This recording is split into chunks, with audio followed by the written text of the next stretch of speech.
Assalomu alaykum hurmatli hamkasblar.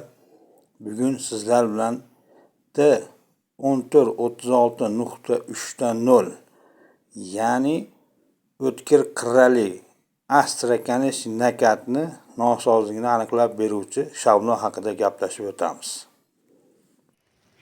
Poyezd tarkibida vagonlarning harakatlanish davomida g'ildirak juftida har xil defektlar hosil bo'ladi. Shulardan bittasi o'tkir qirrali astrakanish nakat. Bu harakat davomida plastik yeyilish natijasida grebenda ishlovchi yuzasida o'simta hosil bo'lishi. Mana shablon qo'limizda. O'sha aniqlovchi astrakanish ya'ni o'tkir qirrali nakatni aniqlovchi shablon. Asosi mana vertikal harakatlanuvchi gorizontal harakatlanuvchi oyoqchasi hamda mana vertikal harakatlanuvchi ya'ni shablonni qo'yganimizda g'ildirakni aylanish yuzasida tegib turadi hamda mana gorizontal harakatlanuvchi oyoqchasi mana. Ko'rdinglar-a? Endi shablonni qanday qo'yamiz? Shablonni qo'yishdan oldin stoper boltlarini bo'shatib olamiz. Stoper boltlarini bo'shatyapmiz. Va mana bu grebenda shu joyi xizmat qilmaydi. Ishlovchi yuzasi deyilmaydi-da bu.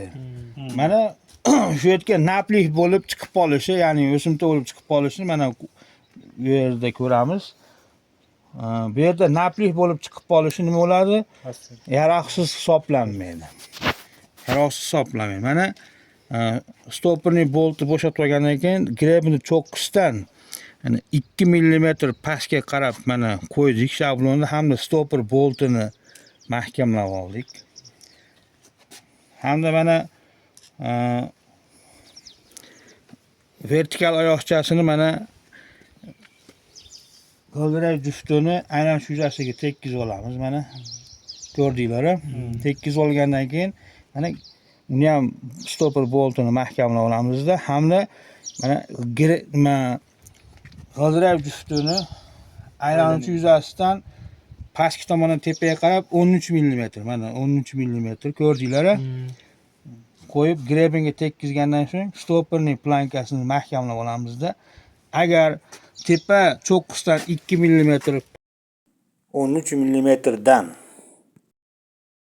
aniqda o'simta bo'lsa, bu o'tkir qirrali nakat, ya'ni astrakanish nakat grebnya degan ma'noni bildiradi.